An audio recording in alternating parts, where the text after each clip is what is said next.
Salut à tous l'équipe, c'est Top Foot. Aujourd'hui, une nouvelle vidéo pour le Mercato et la venue de Ronaldo à la Juventus de Turin. Comme vous le voyez, Ronaldo est sous le maillot d'entraînement de la Juventus de Turin. Hier, il s'est entraîné avec ses coéquipiers.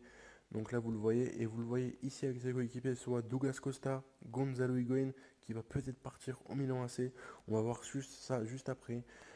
Ronaldo au milieu, Juan Cuadrado sur le côté, Paolo Dybala et Rodrigo Bentancur. Voilà les coéquipiers de Ronaldo pour la saison 2018-2019. On passe du côté encore de Ronaldo avec le troisième nouveau maillot third de la Juventus de Turin. Ce maillot est recyclable tout comme le maillot de Manchester United. Mais le maillot de la Juventus est sorti en premier. Donc voilà, très très beau maillot du côté de la Juventus avec un tout noir et jaune fluo. Soit le logo de la Juventus, le logo de Adidas et le logo Jeep. Et le nom aussi derrière sera en jaune fluo.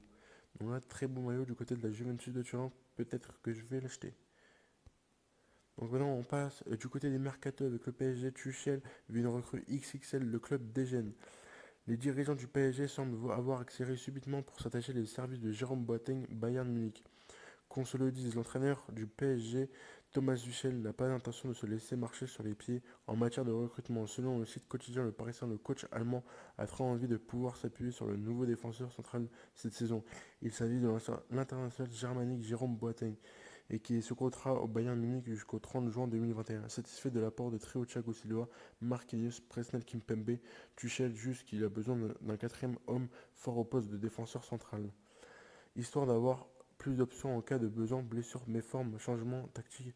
Apparemment, les décideurs du club de la capitale française sont d'accord pour que Boateng pose ses valises au Parc des Princes durant ce mercato. En coulisses, le directeur sportif du PSG, Antero Henrique, a effectué un aller-retour express entre Singapour et Paris, histoire de rencontrer la journée de Boateng dans un restaurant parisien samedi. Le président du conseil d'administration du Bayern, Karl-Heinz Rummenigge, a indiqué que ce rendez-vous a eu lieu.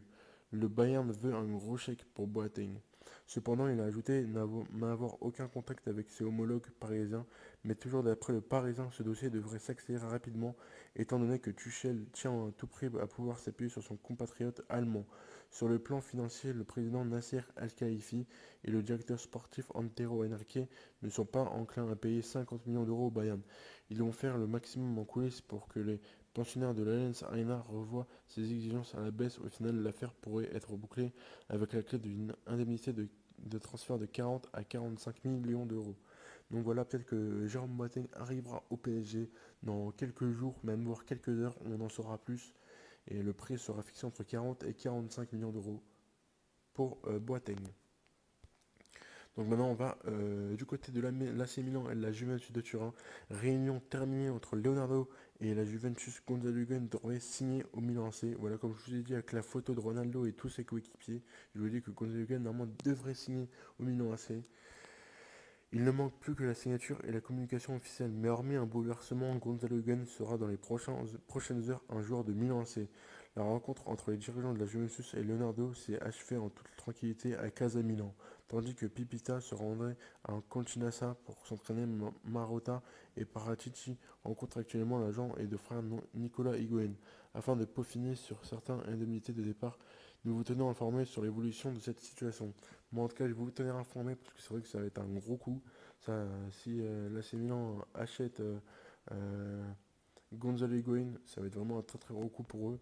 Et pour la Juventus aussi, parce qu'ils vont reprendre aussi l'un des meilleurs défenseurs, que ce soit Leonardo Bonucci. On va aller encore avec la Juventus et Milan. Juventus, Higuaín veut être vendu à l'AC Milan. Alors maintenant, il y a une nouvelle. Higuaín veut être vendu et non pas prêté. Donc Gonzalo Higuaín ne semble pas remettre en cause son départ de la Juventus vers l'AC Milan. Mais selon plusieurs médias italiens, l'attaquant argentin n'accepte pas l'idée d'un prêt et veut un transfert sec. Par ailleurs, il aurait demandé un salaire de 9 millions d'euros qui semble poser problème aux Milanais. Son transfert était annoncé comme imminent avec un accord entre les deux clubs. Ce ne sera peut-être pas si simple. Donc voilà, normalement, Gonzalo Higuaín cette année avec la Juventus, il touchait par saison 7,5 millions d'euros par an. Et là, il veut toucher 9 millions, donc soit presque soit 1,5 million d'euros de plus.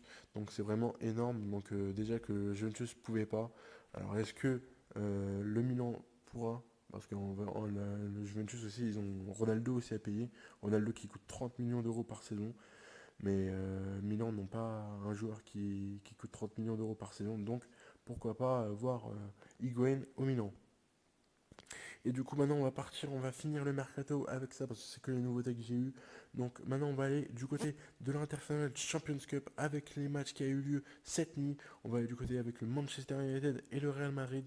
Le Manchester United qui a gagné 2 buts à 1, soit le but de Sanchez Alexis Sanchez à la 18e minute du jeu et le but d'Ander Herrera à la 27e minute du jeu.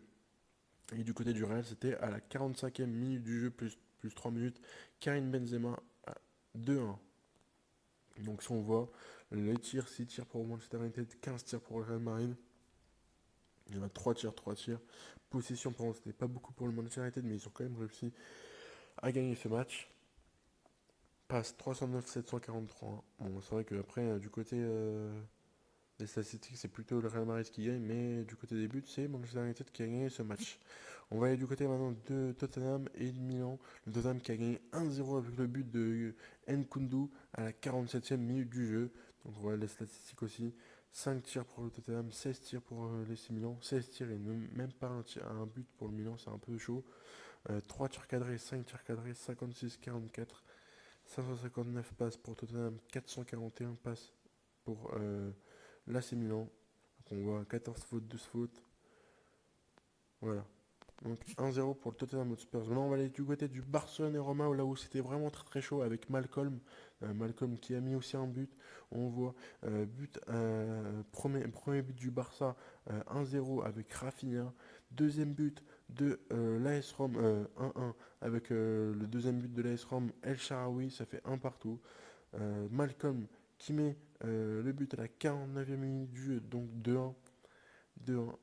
Alexandro Florenzi qui met 2-2, Brian Cristante à la 83e qui met 3-0 et Diego Perotti à la 86e minute du jeu qui met 4 buts à 2 en penalty.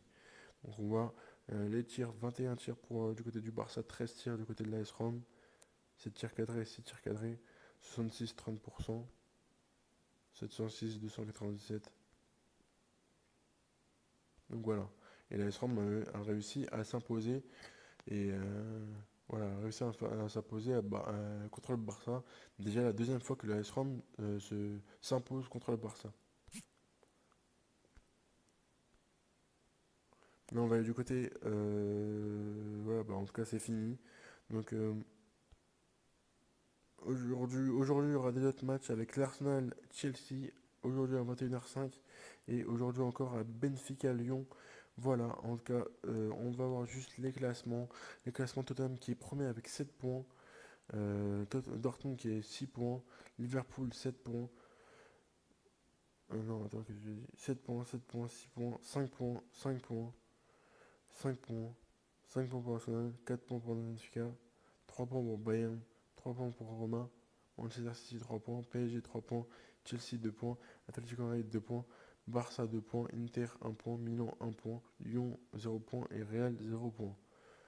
Donc voilà pour les classements, comme vous voyez, la Juventus qui est 4ème, Liverpool qui est 3ème,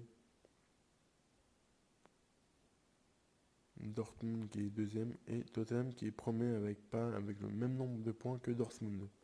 Donc en fait j'espère que cette vidéo vous aura plu. On se retrouve pour une nouvelle vidéo bientôt.